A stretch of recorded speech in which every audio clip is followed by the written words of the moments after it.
So welcome to Schneider Electric's Innovation Talks, a way forward for industry, because industrial operations must constantly react to a highly dynamic change of conditions. And that's all before the crisis, or before the disruption, if you want. Agility has taken a whole new meaning as we deal with the unusual working conditions, unprecedented market dynamics, and interrupted supply chains. I'm here to kick off a series of sessions that are intended to provide you with an action plan to navigate these evolving disruptive situations that we're facing today. Share real practical examples with you that you can take right now and implement them in your facilities. Examples of companies like yourself who have adapted their operations to the new reality. At the end of every day, take one of our virtual walkthroughs through our Batam factory in Indonesia. It's one of our 200th factories globally and was awarded the Advanced Fourth Industrial Revolution Award by the World Economic Forum as one of their lighthouse projects with the Ministry of Industry of the Republic of Indonesia. So 3 tours in 3 days, and it's really worthwhile going through them. We'll share with you some customer stories that we hope will provide you with inspiration for a successful transformation in these difficult times of existing production systems, innovative value chains, and building also new business models as we're changing. You know, at Schneider, we love to say, life is on, even more today. And life is on for us means that we empower all to make the most of their energy and their resources to assure that life is on for them everywhere, at every moment, and for everyone. This is really important to us as we empower everyone to make the most out of their energy and resources. And life is on means a secure supply of digital and of power. We see companies leveraging this digital today to adapt their operations.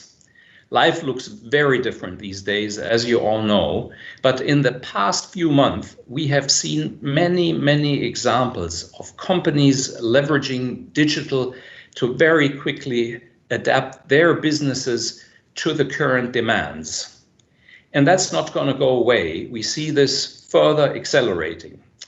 So adapting a business model to deliver new values, like for example, we've had diaper or nappy manufacturers that quickly converted their manufacturing line to produce face masks. We've had rapidly moving support increases. And for example, a major glove manufacturer who needed to quickly expand their lines to increase production.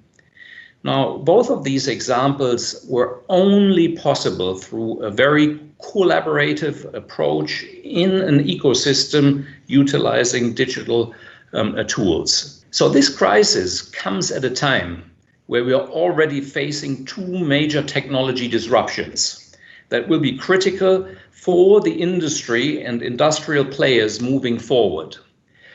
So these 2 disruptions are the energy transition and, if you will, the digital transition.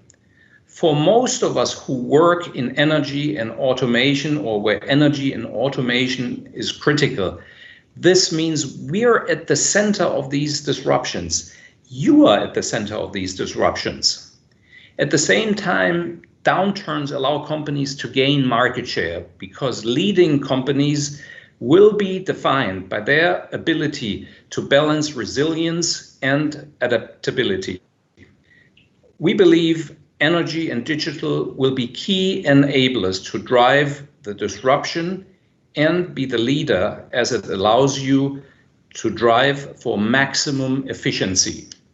Efficiency in energy and efficiency in process. We think that these 2 are impossible to decouple.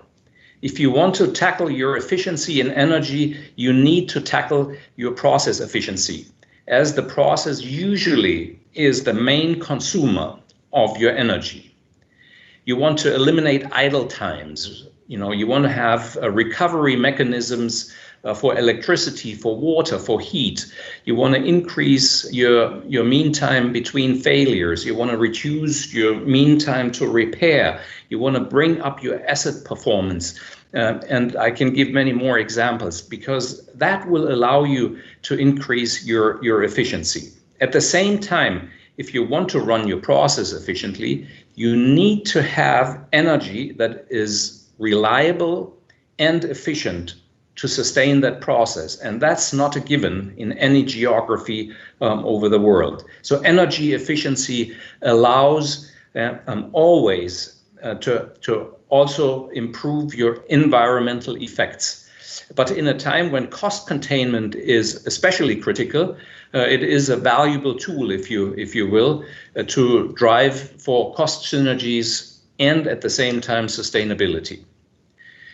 The second disruption, if you will, in digital, we are all facing in a digital transformation. If you will, for many, many years, the internet connected people and completely changed the way of work, of life, of communication, how to get information, how we order food, or how we arrange for our transportation and what have you. We've seen this over the last decades.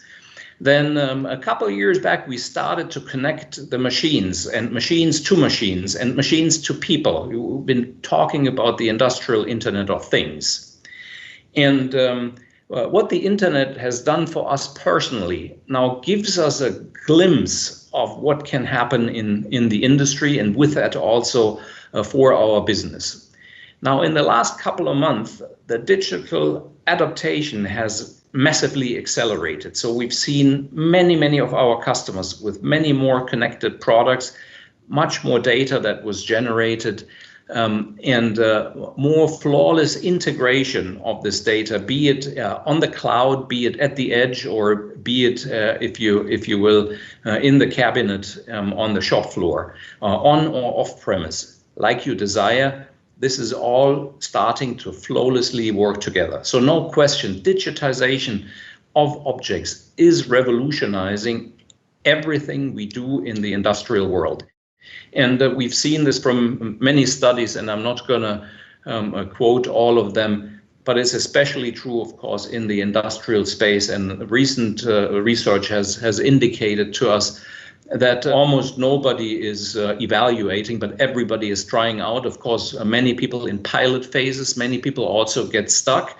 But we also see that roughly a quarter of the industrial companies, a quarter of you listening, have successfully implemented digital transformation. And successful means at the end of the day creating tangible values. While these projects may have previously taken a backseat because the economy was just fabulously well running, that's no longer an option anymore. It's all about efficiency and taking out cost as we go through a more severe economic crisis than we've seen before. So the crisis is really an accelerator here.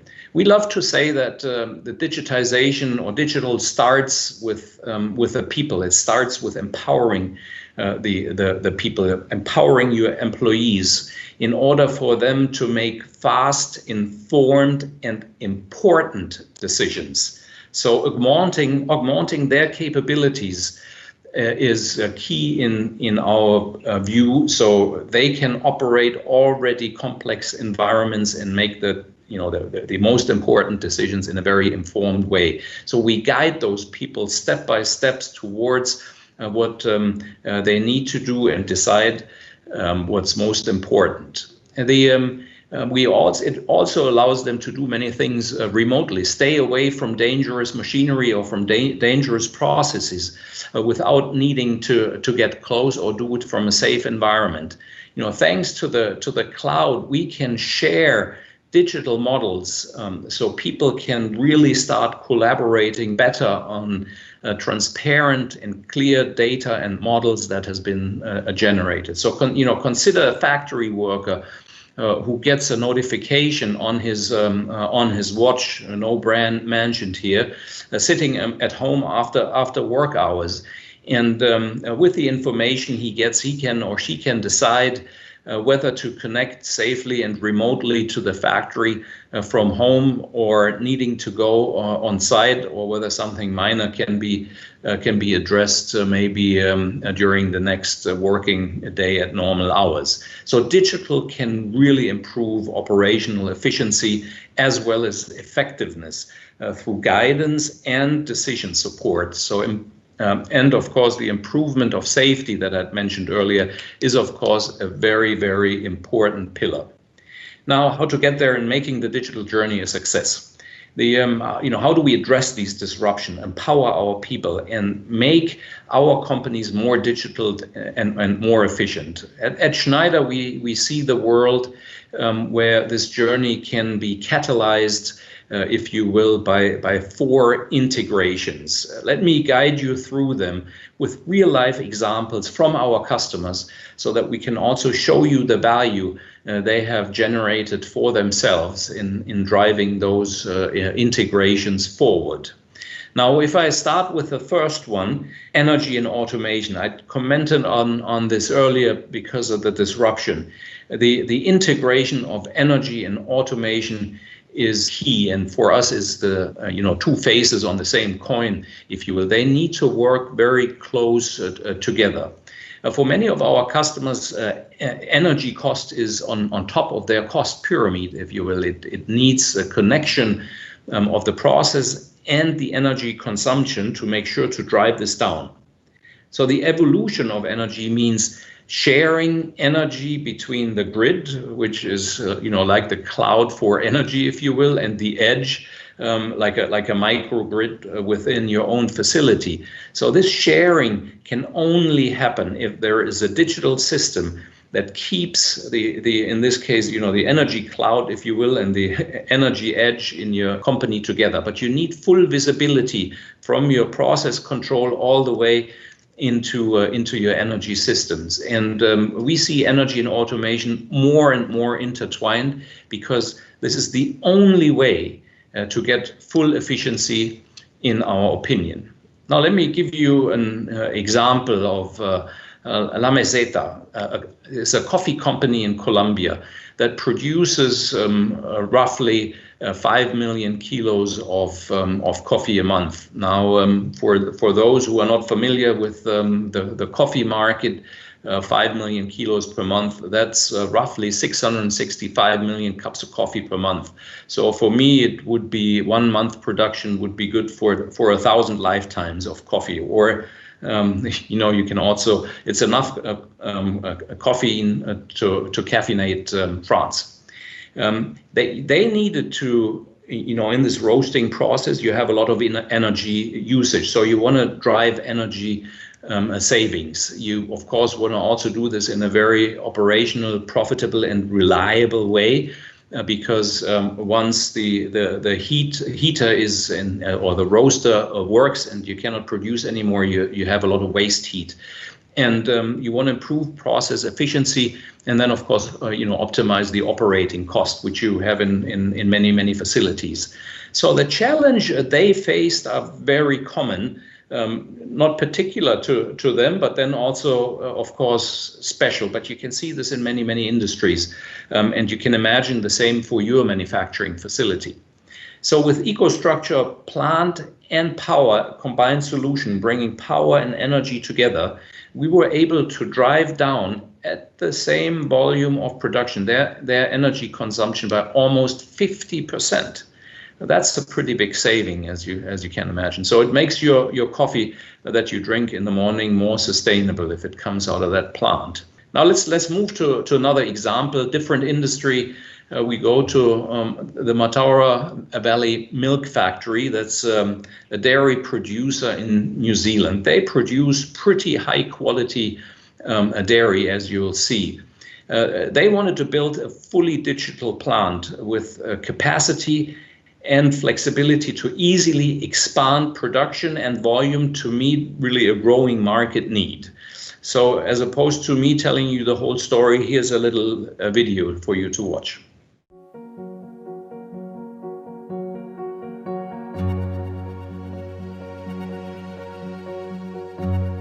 Mataura Valley Milk is a nutrition business based in Gore, New Zealand.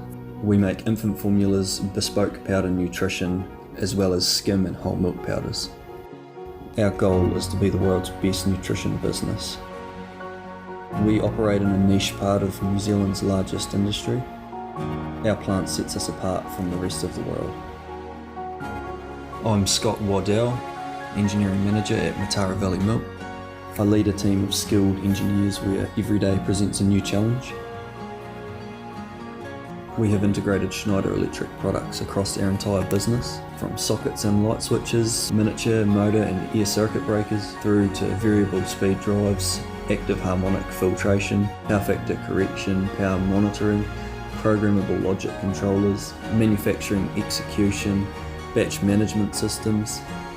Together, all these products form the total integrated solution for Mataura Valley Milk. Aviva system platform delivers the plant's operational data in real time to our nutritional technicians, which gives them the visibility and confidence to make informed decisions which affect our final product. EcoStruxure is not just one product, it's a whole line of products that integrate. For me, the EcoStruxure solution is full connectivity from all our connected devices. Part of my role involves dealing with a number of different problems. Having Schneider Electric has made my life easy because I can rule out their products being at fault. Wasn't that a great video? You know, as you saw, they process milk in one of the most up-to-date nutritional plants in the world, and it's critical for them to have a very hygiene process to be also the best quality in the world. Like milk companies regularly run tests to identify the amount of bacteria they have in their product. This is measured by the colony forming unit per gram, or CFU per gram. So the accepted limit for the industry is 5,000 CFU per gram. I didn't know that before, and you know, the number doesn't mean a lot to me until I realized how the Mataura Valley Milk has improved this KPI, if you will, and moved really to the highest recorded results and standard for them at only 190 CFU per gram, really demonstrating their commitment to quality and to a hygiene process. Now, the customer's challenge, and the need to digitize and maintain the integrity of their power supply and expand their portfolio are the same challenges many of our customers are facing in this crisis, no matter what market they are serving. Now let's move to the second integration point, which is from the endpoint to the cloud.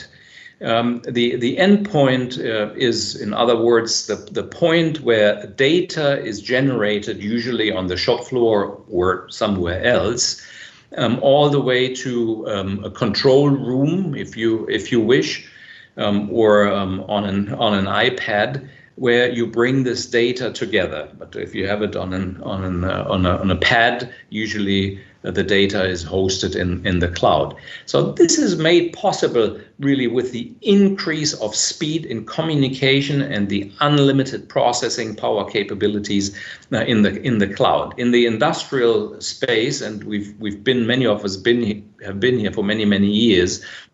We've always said this is not possible when we're talking real time. Well, the world has changed a little bit, so speed and processing capabilities, bandwidth, 5G really allow us to do things that we have dreamed of several years back. So, and of course, today you don't have only one data point that goes to the cloud. We're talking about many thousands of points that need to go within seconds or microseconds, which is really the challenge that we're looking at in the industrial environment. That brings us to the third integration. The third integration is along the life cycle of the plant, or the life cycle of the asset, if you will. So from design of the asset through the build process, you operate it and you maintain it basically throughout the whole life cycle.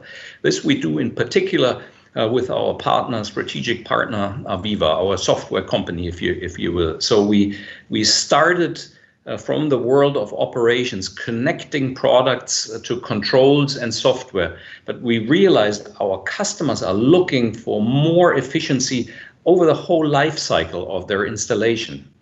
So if you look at what we do from buildings to industry, when construction is happening, 30% of the costs go into restructuring, if you will, reconstruction, because of mistakes, because of data inconsistencies, because of a lack of documentation, because of a lack of visibility, what's possible on site. So because things are not properly designed or coordinated from the beginning. Now, we decided to build a complete portfolio of software for our customers and join forces with Aviva. This digital thread that we've built is not only a digital representation of the assets, but we furnish it with real-time data and also give this asset or this digital twin access to historical data. With this data, we can simulate operational improvements. We can find mistakes because we analyze the data and run predictive and prescriptive maintenance. So we predict whether something is happening, or we prescribe what needs to be done, that the failure is not going to happen. And that gives great productivity improvements to our customers. And these are also, great possibilities for brownfield. 95% of our installations here go into brownfield. There is very few newly built that where, of course, it's easier to deploy these digital technologies, but in brownfield, that's where a lot of money is buried.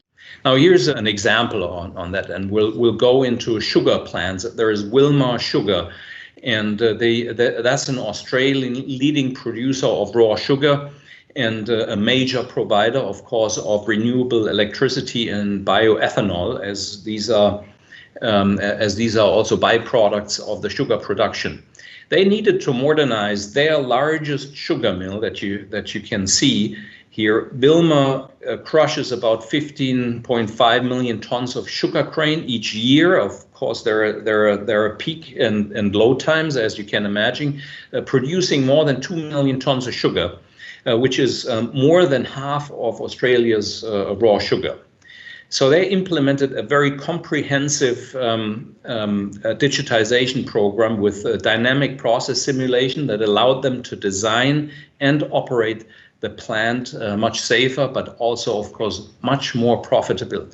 And the number one improvement that they were actually looking for was the increase of the safety of their workers, and with the simulation, and they were also able to increase profitability. So in the end, it saved them roughly, by going forward in that direction, it saved them 1 month of testing effort by simulating multiple situations virtually, which translated for them into more than 1.3 million tons of sugar cane crushed. And that's a big saving if you want, and a big achievement by simulating industrial processes. And you can imagine that this is also possible outside the food industry. I mean, this is not always specific for the example that I have. Now that companies that have optimized or digitized their facility or plant, what we've seen in particular through the crisis now is what we call our fourth integration, and that's from a site-by-site optimization to an integrated company management. As you're scaling up, as you're moving from a site-by-site to an integrated company management, it is critical that you're able to bring all of those together. And not many plant managers like transparency and visibility of what they're doing, but it is essential. You really are able to reach optimum efficiency and leverage the scale that you have if you connect all your plants, if you connect all your assets, or if you connect all your buildings. Or we have customers that also say we want to connect all our data centers. So suddenly you get a picture of what you consume across the entire company in real time. Find your most competitive suppliers, you're able to compare operations and benchmark your sites. So you bring a new level, the next level of competitiveness and efficiency into your company. Now you've heard us many times talk about an oil and gas example that I want to bring here, because it's an example that can be used in many other industries. Is the Abu Dhabi National Oil Company, one of the biggest oil and gas companies in the world. They have several companies where they have different shares and work with others together, but they wanted to connect the assets that they owned into one unified operations and control center, to be able to drill down from the control room all the way down into the performance of an individual asset, if you wish. They started off with 100,000 connected assets that we brought into this control room in a couple of weeks of work, not many. And meanwhile, they have more than 1 million connected assets in that control room, and we're able to drive into the individual assets and help them all the way to optimize the complete supply chain, to make sure if they have raw material available, to what processing facility it should go to create the highest yield for them. So the cost savings for them through this optimized operations is in the neighborhood of 60 to 100 million dollars that they were able to generate a year. Now, if these were the four integrations, then usually the last question that comes from the customer is, oh, wow, all of this is possible, but how about cybersecurity? Well, I think in addition to that, we should maybe say 4 plus 1, I don't know, but we cannot forget the importance of cybersecurity, which has also been accelerated during the recent crisis. We're trying to be leaders in this future, and one of the founding members of the ISA Global Alliance, with a lot of other tech partners, to drive cybersecurity forward. So, let me summarize with maybe the key considerations in moving industry forward. We've talked about the convergence of energy and automation to provide full resilience and efficiency in a disruptive environment. The connection is key to digital transparency and remote operations. Then the integration of design to build, to operate, to maintain, and furnish it with real-time and historic data is absolute necessary to improve safety, optimize processes, and increase productivity, even if you think you're already good. So, and in order to make your supply chain future ready, it is really important to make it resilient in an all integrated, digitized company, if you will. And let's not forget about the last mile in cybersecurity, which is on the OT side, and then the integration into IT, and that's where our specialists come in. So to come to a close, I hope this was helpful for you, and I hope you'll continue to join us the next 3 days into some of the sessions that will go into more detail, give more customer examples to help you grow your business right now, make it more resilient, make it safer, make it more efficient and effective.